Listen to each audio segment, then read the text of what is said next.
This is Two Blokes Talking Electric Cars with Trevor Long and Stephen Fennick. Thanks to NRMA Insurance and Uniden. And we do it all thanks to the NRMA Insurance, a help company helping Australians protect what matters most for over almost 100 years. NRMA Insurance is one of the largest insurers of electric vehicles in Australia. And of course, Uniden Smart Dash Cams. If you've invested in an electric car and you're not investing in the peace of mind that comes from knowing what happens around you and having that video evidence, let alone Uniden Dash Cam. Dash Cams Australia, that kind of stuff's wild. Absolutely. Get yourself a dash cam and check out Uniden when you do. We've got a big show coming up. We want to get to your calls. If you've got a question about EVs, whatever it is, whether you're in the market for one, you own one, you want to brag about it, we're here to hear it. Questions, we've got answers. 0477 657 657. You can get in touch anytime. Send us a text. We will get you on the show. We have a call coming up. We'll get to who owns an Ioniq 5, Stephen. Yep. I don't mind that car, and I'll be fascinated to see what the ownership experience was like. We've also, there was a great story last week or this week on drive.com.au about the comparison between electric cars and these diesel petrol cars and the risk of fire. Wow. Okay. Which I think most of our audience will know is a very different to what the media expectation might be. Absolutely. And the EV5 pricing has been released, which is a cracking looking car from Kia and a solid competitor to the Tesla Model Y. Is that a Model Y? Yeah. But the Toad's got some competition. the Toad has competition. First up, though, Tim Washington from Jetcharge, CEO of Jetcharge, is on the line because we wanted to talk about a study they've done, a world-first study that looks at how vehicle-to-grid, a technology we've been talking about for a little while, could be a game changer during blackouts. And Tim's on the line right now. G'day, Tim. Hi, good to be with you. Mate, thanks for joining us. Let's go back to basics here for people that don't know. We know what electric cars are. We know you can plug them into a wall charger at home, whatever brand you choose. But what's vehicle-to-grid? So vehicle grid, I mean, we talk about it as bi-directional charging. All it is instead of putting electricity into your car, you can take electricity out to power what you want. Okay. Why would you do that? That's pretty much it. I mean, that's probably the big question a lot of people have. Why? Why would you want to do that? Yeah. You know, we've been using batteries for a really long time. And I think even visually, because the batteries are hidden in the car, you don't think about it. But the reality, when you buy an electric car and that car's parked in your driveway, it can power your house probably for 2 to 3 days. Yep. Maybe not your house, Trev, but like most people, like you can power your house for 2 to 3 days. And so it's just this huge asset that's sitting there. And because we don't visually see it, we don't think about it. Yeah. But as soon as someone comes to you and says, you know what, that thing's that's sitting there like 5 days a week, why don't we just draw some power out of it? Get your solar, charge it, and then use that solar at night. Because I actually do have a battery in my house. I've had mine for about 6 years. I've had a Sonnen battery, but I've got a 10 kilowatt battery at my place and the panels. But sitting in my driveway, I've got 10 times as much storage battery power sitting in my car. So I know that there'd be a lot of people, and Trev's one. Trev deliberately didn't put a battery in his solar system because he knows this is coming. Is that right? That's my theory, Tim. I look at Stephen and I go, Stephen's actually the prime example because he works from home. Your car is sitting at home, can be charged from solar, and then at night you could use your car to charge your home, power your home. I look at it and go, why would I spend $15,000 on 15 kilowatts of battery when I've got 160 plus kilowatts sitting in the driveway every night? Yeah. Now, yes, weather, wind, there's a whole range of things that happen with clouds and how much solar you get during the day. Not relevant, but just to be able to utilize it at some point is a game changer. So my question, Tim, is how far away is it? Well, you know, people have been talking about it for a really long time.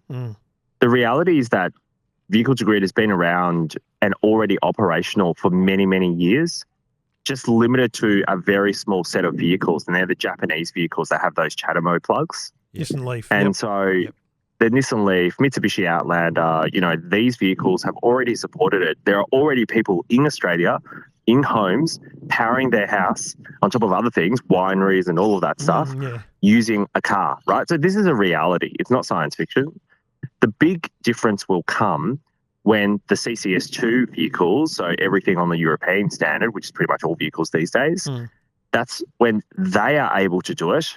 in terms of timelines, vehicles are being released in Europe right now that are capable of doing it. Renault 5 is a good example. BMW is going to bring out some as well.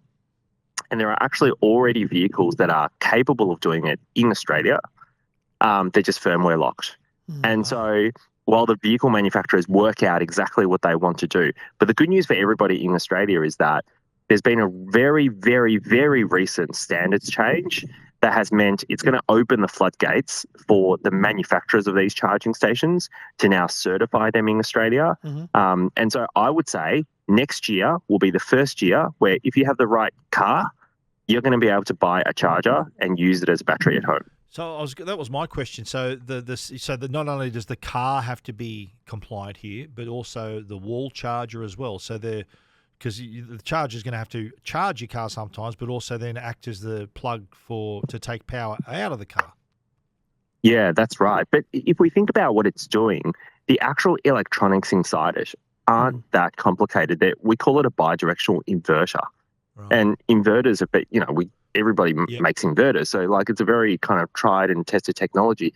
It's more the extra component in the software layer, so the communication between the charger and the vehicle, that is proving to be the most complicated. But look, all of this stuff, as we all know with technology, gets ironed out very quickly as the adoption increases. Yep. And for most consumers like that buy this stuff over the next few years, they'll forget about all of these kinds of conversations and they'll just be like, yeah, I bought a car, bought a charger, it's working, it's great. Because my biggest fear is that the charge is $10,000 and I would have been better off putting a battery in. Do you know what I mean? Like that's effective. I'm a bit worried about that, but that's a bridge we've got to cover, I guess. By the sound of what Tim's saying, though, because it's an inverter, it's not really that technical to do it. Let me kind of and like I'll get everyone kind of comfortable with this. That $10,000 kind of figure actually came from us. And the reason we did that is because when we sold this unit called the Wallbox Quasar, which was made for the Japanese vehicles, they were one of the only companies in the world that had a residential or commercial ready charging station. So they were trying to recoup all of their R&D costs, the only player.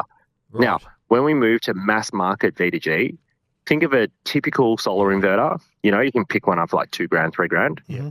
Add another, say, $800 to it because you've got a cord, you've got other bits and bobs inside it. Yep.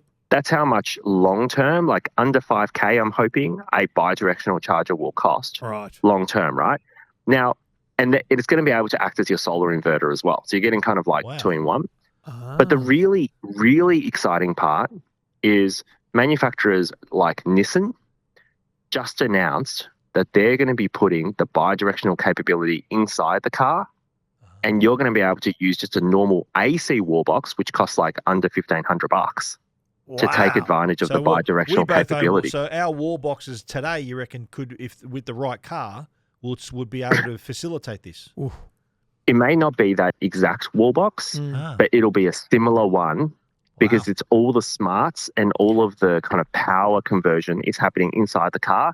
So your average punter, will be able to pick one up probably for under $1,000 in the future. Well, the point being, instead of paying the 10 to 20 grand for batteries, if you've got an EV that's compatible and ticks all the boxes, and you could theoretically spend under $1,000 to upgrade, I mean, that's a game changer on the energy market. Let's talk about the energy market and the energy grid. Yep. You did a world-first study, and basically it showed that EVs could underpin the grid in the case of a blackout. And there's an actual example of this happening early this year. Now, it's a small-scale thing, but when extrapolated out into a future market where EVs are not just, growing in numbers, but prolific, this could be a game changer in power outages and when the grid needs it.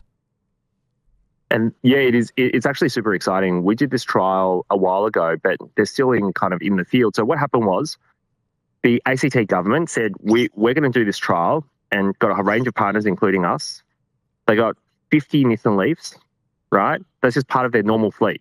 So literally parked in buildings, they drive to where they need to drive in the morning and then they come back after work and they sit there, right? We installed 50 vehicle-to-grid charging stations, the Wallbox Quasars. And when people come back to the building, they go home and they plug it in, right? And it's just charging. What happened was the trial finished, but these are still in operation. And earlier this year, there was a major grid event in the ACT where I won't go into the details, but basically there was a lot of pressure on the grid. And the charging stations in the cars did exactly what they were supposed to do. They pumped electricity back into the grid to help stabilize the grid. All 50 of them, they were just parked there and they just pumped electricity back. Now, we've got 15 million cars in the country, right? That's enough storage for like 3 snowy hydros. You know, that thing that doesn't finish, right? So like 3 snowy hydros. Yeah, wow. Now, a proportion of those are going to be plugged in at any one time. And so, like, as we transition to more and more renewables, we get to use this asset that we haven't actually paid for. And this is, I think, you know, if you had to put your finger on it as to why this is a game changer, it's that when you went out and bought your EV9, for example, Trevor, like you bought it as a car. You didn't go out, like you go, oh, it'd be cool to one day use this as a battery, but you actually bought it as a car. So you paid like 100% of the retail price as a car. But all of a sudden, this asset has this huge other facet to it that we haven't paid for. For me, and it's awesome. And the grid. Like, it's not just for me. Talk about killing 2 birds with 1 stone, right? Yeah. So you've got we're in the middle of an energy crisis, right? People are trying to keep their energy costs down. EV market is kind of on the rise. Do you think this is kind of the jab in the arm that could really make the EV market really take off in the country? Oh, I think this and other things, right? As soon as someone comes out and says, we're ready to go, buy your car, buy the charger, and you'll have no power bills, right? Wow. We are moving to a world where for most people, their power bills and their transport bills are going to be slashed by 80%, right? Wow. Which is really amazing. Like, we got to sit back and think about it. Yeah. Well, we've done the modeling. We think it can happen because if you sit back and think about it, right? If you work from home like 3 days a week, 4 days a week, or whatever it is, right? And you've got solar on your roof, you've generated that electricity yourself. Yep. You've put that electricity into your car where you paid for it as a car, not as a battery, right? And you're dispensing that solar into your house at night. When are you drawing from the grid? Yeah. Almost never. True. Mate, that is my entire goal. Now, my wife works from home 2 days a week. I work from an office just down the road from home. It's quite feasible that I could either leave the car at home or work from home, totally. And yes, this is not for everyone because there are people that work 5 days a week in a place and you can't get the access to the solar to charge, all those different things. But what I think, Tim, people don't see is the simplicity of solar into the car and then the power coming out of the car. Like, I look at I'm new to solar, Tim. I'm like 6 months in, 5 months in. And so I'm still looking at the graph every day, right? And I go, wow. He's one of those guys. Yeah, I'm one of them. I go, wow, it was cloudy and raining today and I still generated like 20 kilowatts. Yeah. On a hot day, on a beautiful day, I'm generating like nearly 80 kilowatts. That stuff should go into my car. Yeah. And I don't want to send it back to the grid because I ain't getting value from it. So you learn, we talk to a lot of people on this show that they've overcomplicated their mathematics on it and they've got spreadsheets. I get that. That's an early adopter thing. But when this becomes as simple as, guys, whenever you're home, plug the car in because your car will power what you need. When there is sun, you'll charge the car. It actually kind of will all just wash out. And yes, you might pay for some power now and then, but it's a lot less than what you were. Absolutely. And if you think about Queensland, right, more than 50% of Queensland households have solar. Now, how many of those are early adopters? Not that many, right? And so it's just the thing that you do, right? You just go, oh, yeah, I'm going to put solar on my house. It makes sense. And the thing is, everyone who adopts this technology can feel really good about themselves, not only because they're reducing their own bills, but they're actually reducing the bills for people who can't afford to buy an electric car or who can't afford to put solar on their roof because they're renting or they're in an apartment or whatever. And the reason is they're taking a large amount of load off the grid during peak times.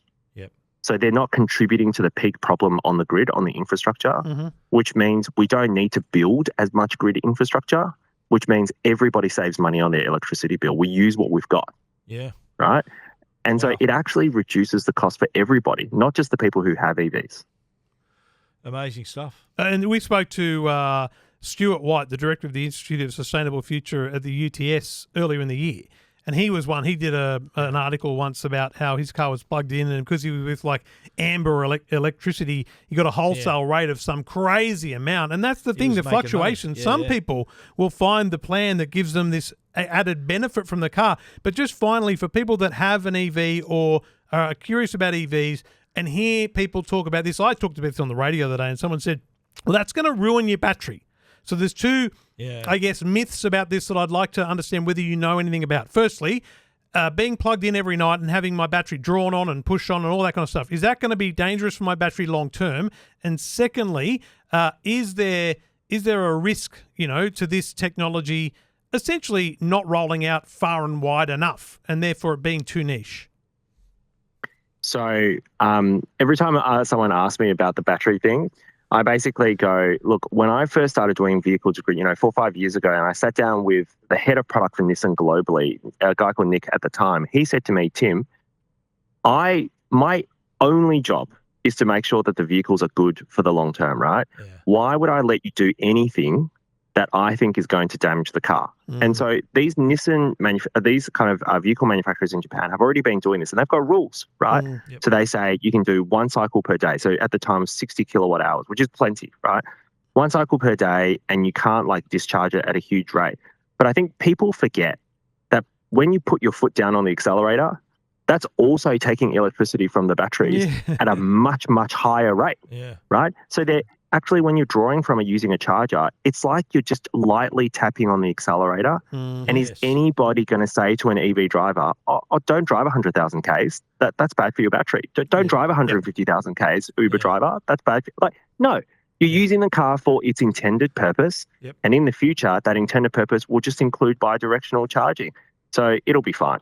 Yeah, excellent. Tim Washington, let me tell you, folks, is like the godfather of EV charging in Australia. Yep. Like, you've been at this for longer than anyone I remember. I can't even remember the first time I spoke to you, but I'm not joking, mate. You are the man when it comes to this stuff, and I think it's awesome that I was so excited when I got this release because I went, Tim's in on VDG as well. I'm all in, because Stephen knows how passionate I've been about it. Yeah. And so I'm excited. This is the future. It's like we're witnessing, Tim, the future happen before us, and I think that's a really exciting thing to be part of. Is you're at the absolute forefront where you're actually talking to Nissan and installing these things, but we're all witnessing a revolution, not just in cars, but in energy. So, totally, mate, right. I know. Love what you're doing, love your passion for it and your knowledge, and we appreciate it greatly because you convey it in such a simple way that it means a lot, and I think our audience will respect that and take it in such a great way, mate. So absolutely, really appreciate your time. Thanks, and Thank you. I don't think it'll be the last time we chat. Thanks, guys. Appreciate it. Good on you, mate. Thanks so much. Thanks for being on the show. Good man. Cheers. Look, I'm not joking. No, that's why I wanted to say it while he's on the line. He's the godfather of charging electric cars in Australia. That's going to be an eye-opener for a lot of people. And let me ask you this. We've talked about this a lot. Yeah. I think I learned that. Yep. Did you not just learn so much more about VDG because of him? Yeah, absolutely. But I don't know whether I've had this conversation with you, but I think it was when you were in your solar journey and you were not having a battery, right? Yeah. And for that very reason, and I think at the time was contemplating increasing, because my Sonnen battery, I can increase the capacity. Yeah. And my thought now is, well, why do I need to do that? You think about it. Again, I'm going to have a car that's 10 times as much. Yeah, your current car may or may not do it, but your next car, this is what will become. That's going to be a selling point. And manufacturers, exactly. You can't tell me that your next car, you won't be going, right, what's the charging speed? What's the range? Yeah. And does it do VDG? Yeah. Bang. Yeah. And I'm it's fascinated going to be one of the by questions you ask now when the you're modelling buying that they've done, about 80% reduction in bills. And what about the wall box, though? We've got wall boxes. What's the go? I'm not sure that the backwards compatibility will be that great. Okay. But again, imagine we'll have to get them just for review. Mate, they're $1,000 box, right? Yeah, exactly. We're doing very well. But I think the average EV owner would look at that as this is an investment in saving $1,000. You'd save that in the first 5 months. I liked how he mentioned too that your car becomes an asset because you buy a car to drive, but now you're buying a car to be your home battery as well. To be honest, I won't lie. I'm most excited because I was a bit nervous that I'd gone too far on this whole, no, I'm not getting batteries thing. Well, Bob, from what he's saying, it's going to be a couple of years before we see it. I'm good with that. I've got the Kia for 5 years. If you build it, they will come. Two Blokes Talking Electric Cars. We appreciate Tim's time. We appreciate the support of NRMA and Uniden, and we'll be back with your calls after this.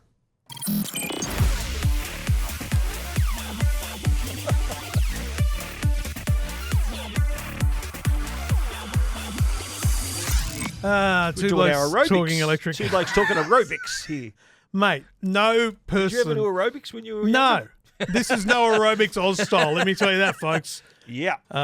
Good times. Anyway, Definitely. Two Blokes Talking Electric Cars. Great to have your company. If you want to talk electric cars, if you have feedback on Vehicle to Grid, you've thought about it, you're interested in it, you want to know more, if we can't answer you, I'm now just going to text Tim Washington and say, what's the answer? And like, that bloke knows everything. We'll happily help you out. You can get in touch with us very easily. Just go and send us a text, 0477 657 657. I've been saying another number all week. So Trevor nearly forgot it. You got to keep them in your head there, mate. You've got a little sign in front of you. It's like I need a sign now. Anyway, Yeah. move on. Nick's on the line. G'day, Nick. Hey, How you how's doing, it going? mate? Good, mate. What are you up excellent. to? How are you in your EV journey, mate? How's it all going for you? Well, me and my partner Kelly have owned an Ioniq 5 for a bit over 2 years, and it's been going really well. Did you get that brand new in 2022? Yes. And what Got it in made you? 2020. What drew you to the Ioniq 5? Because that at the time and still is a niche car. Like they don't sell thousands of the bloody things, but it is popular. Nice. Probably the way it looks that got me over the line, but also I just wanted an EV, and we wanted an EV, and so we went into Yep.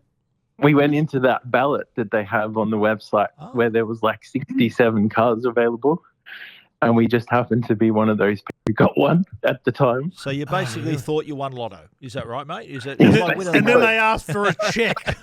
But then you had to pay money. Exactly. Yes. Did you consider anything else in that point? Were you considering anything else, or was the allure of the look of the Ioniq 5 just too much for you? No, we test drove a Model 3 because the Model Y wasn't out yet. Right. We did like it, but we also got to drive the Ioniq 5 as a test drive, and I think that pretty much sealed it for us when we got to test drive it. You said you and your partner own this car, so how much say did your partner, Kelly, is that her name? Kelly? I think Kelly had a lot of say did she have in this decision, mate? A lot. Yeah. Okay. It's an expensive car, so I couldn't afford it without her. So. Okay. And who drives it more, you or Kelly? Or is it split, we both split even? drive it. Yep. It's pretty even because it's our only car. So that's another factor. What do you not like about it? What do you not like about being an EV driver? Let's be honest with everyone. Let's be honest with ourselves. What are you not loving about being an EV driver? I'm going to say I love it. There's nothing I don't really like. Oh, come on. Apart from sharing it with your We're all partner. friends here. We're all friends, you know? I tell you, I hate the fact that if I'm at 30% and I think about it, the fact that I've got a big week coming up, I do need to think about the charging. Even at home, I need to go, well, I'm going to either juice off the grid here and pay this, or I could pop up the servo and do that. That alone is a different situation than the average, petrol car owner. None of that frustrates you? No, not particularly. So what is your charging setup though, mate? Tell us how you how do you charge your car? We rent our house, so all we have is the granny charger. Okay. And that works perfectly fine for us most of the time. So we just slow charge. Plug it in every night. Plug it in when you get home, like you do your phone. Yep. Exactly. And so I'm hearing you're not doing too many miles then? How much driving are you doing? It's changed because we now have a baby. Before the baby. Congratulations. Congrats. Mate, it's a great car for a baby. It's Talk about burying the lead, mate. Just so you Burying know. the lead. Just so you know, Kelly, you can fit 3 kids in there, I reckon. It's a big car, the Ioniq 5. mate. It is. It's a very, very practical car. Little boy, little girl? Before the baby. Yeah, boy or girl, mate? What you have? Boy. Boy. Congratulations. Maxwell. Congrats, mate. How old is Maxwell now, mate? He's 6 months now. Wow. Missed it by that much. No, he sounds young. He doesn't understand that reference. He's talking about Maxwell Smart, which you'll say, who's that? Okay. But that's okay. No, okay. I know the name, but I don't know the reference. Yeah, mate, look it up. Look it up. You're going to love it. Wow. Yeah. All right. Right. So you got the baby seat set up, obviously, in the back of the car, mate. Big enough boot for the pram. Yeah. That's a big consideration. See, these are things you wouldn't have thought about before buying. They might have been we planning. knew we were Were you in the thinking about market it. for both? Were you planning? You were planning, mate, you know? Well, we knew we needed a bigger car, but yeah. the baby, yeah, it wasn't like straightforward. But before we had Maxwell, we did a lot of camping with it, so we knew we needed space for it as well. The Ioniq 5's got the little vehicle to load plug that you can plug a normal PowerPoint into too. So do you take advantage of that feature with the we have the camping? Wow. We have, absolutely, camping, definitely. We bought a portable induction stove and we took that camping and used that to make our because food. that's something a Tesla can't do. Is it? No vehicle to load on a Tesla. No. Hey, with kids' toys for a young baby like Maxwell, are there a lot of little EV toys? I mean, you got to get them started. Like, and let's be real, Maxwell is not going to be doing little vroom vrooms, right? Yeah, it's silent, quiet. It's all going to be quiet. He's going to he's going to go. He's going to be on the car mat. You go to IKEA, get one of those car mats, right? And you get the little Matchbox cars. He's going to be going. Yeah, exactly. Mate, that's going to be a quiet playtime, isn't it? How good's that? He's just going to go shh with his car. Wow. Absolutely. Mate, congratulations. We're not telling you how to raise your kid or anything, mate, but, if you're going to sounds like a glowing endorsement of the Ioniq 5. Wow. Now, here's the thing. Are you at all a rev head in any way, shape or form? Yes, I like cars a lot. If things go well, business-wise, work-wise, would you drop into the Ioniq 5N? Have you seen one, driven one? Would you consider it? I would absolutely consider it. I find them very appealing. I'd probably go for the orange. Yes. I've already looked up the colours. Yeah. Oh, he's looked up the colours. Does Kelly know you've looked up the colours? Of course she does. Yeah. What colour have you got now? What colour did you choose now? Silver, I reckon. No, we went for lucid blue. Blue. That was going to be mine. That's a nice colour. That's a good colour. Yeah. That's what I would have got. Yeah. Good choice, mate. That was the photo in all the marketing pictures. Yes. That was they got you with the hero colour. Signature colour, mate. Nice. Of course. Hey, Nick, congratulations on the car. Congratulations and on the baby. Yeah, of course. And, mate, I look forward to hearing from you when you get the Ioniq 5N, mate. Sounds like you're already speaking to your finance department. The starters group right there, mate. Good on you. Good on you, mate. Great to hear from you, buddy. See ya. Bye. Cheers, mate. Thank you. What a legend. And what an awesome Maxwell there. Little Maxwell. So, new car, new baby. No life, eh? Yeah. They bought the new car. I'll tell you right now, they bought the new car. They didn't tell their parents that they were... They'd fitted it. They'd check the pram sizes. Do the math, right? He's 6 months old, right? So 9 months before that, it was well in that period where they knew. You know what? We need to let's think about having going halves in a baby. They knew. That would have been the consideration, don't you reckon? Good boot space. I'm sure it was. Good on you, Nick. If you've got an EV and you want to share your story, or your kids, we're happy to talk about your kids as well. Yeah, we're just a couple of dads shooting the breeze. Would I take advice from me about parenting? Probably not. Maybe, yeah. You never know. We've been down the road. I've been down the road further than Trevor. I do ask Stephen advice now and then. I've got a couple of things I need to ask him about tonight, actually, but we'll get to that another point. Right. That's for another show. Probably won't be for a show. Two Blokes Talking Electric Cars.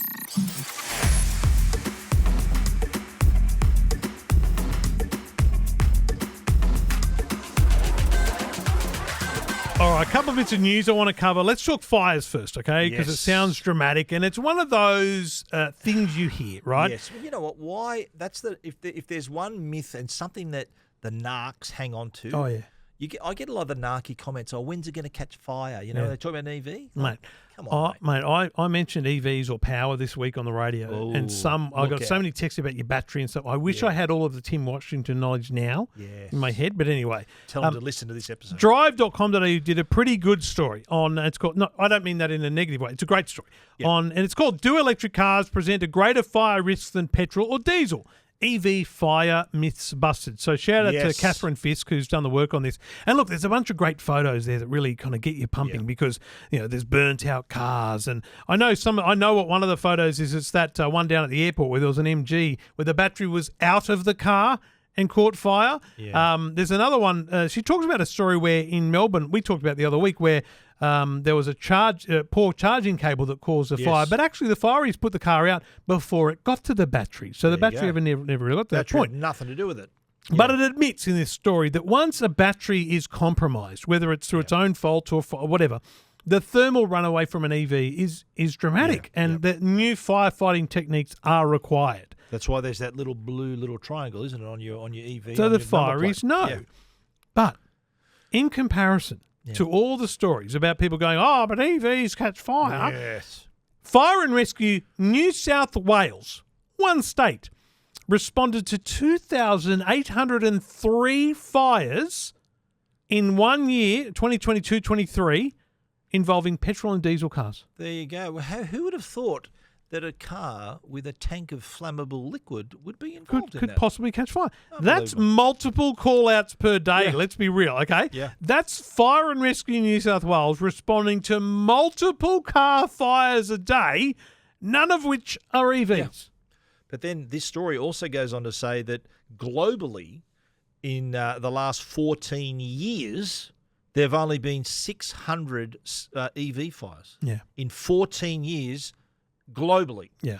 So look, do the math. I think it's a great story. It's one of those. So this is the feed your knowledge, folks. If you're an EV owner, it's great to feed your knowledge. We hope you get knowledge here. Definitely. We hope we draw you to knowledge like this.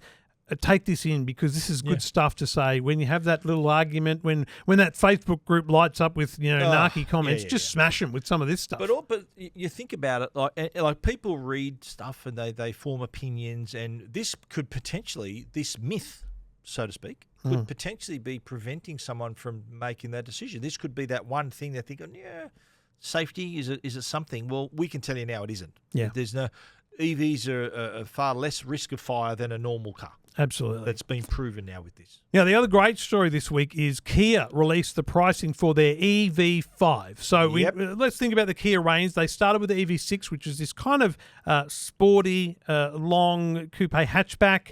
And now they've got the big EV9, which I've got, and they've announced the EV5. Well, yeah. They've announced the EV5 and the EV3, which is even smaller, but the EV3 is a little way off.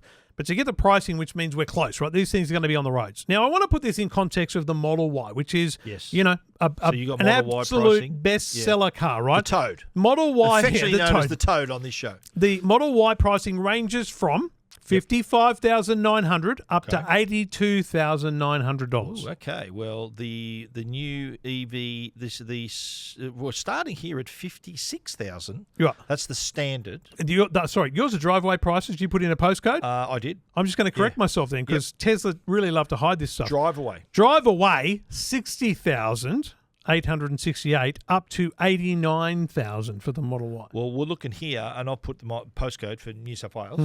56,770 drive away. Cheaper entry level. And all the way up to 75,990. Now, Drive I don't have away. the specs in front of me, but let's go entry level, right? The Model Y is a 455k range car, right? Yep. I'll see if I can find it here quickly, but the EV5 range is going to be critical because range is the kicker. That's the thing that people want to know. Yep. And I'm not sure they've even released that yet. I'll check the brochure. It's a beautiful looking car, though. It's not quite as beautiful as the EV9, I'll be honest with you. But it carries some of the same. It's a little brother. It's a little shrunk down version, without any question. It's right? not as beastly as the EV9. It's a beast. Beastly. The Don't call my EV9's car a beast. All electric range looks like it starts in the two-wheel drive air at 400 and goes up to, I would say the Earth would be the mid-range. Earth all-wheel drive, I don't know if you've got the pricing, goes up to 500 k's range. Earth is 68,990. For range, your pick would be the Air two-wheel drive. Long range. 555 kilometres. And that's 63,990. So I would argue that Tesla has them on range. Yep.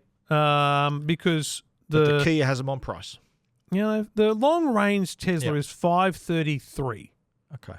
So you can get a long range EV5 to do 555. So what's the cost of that one?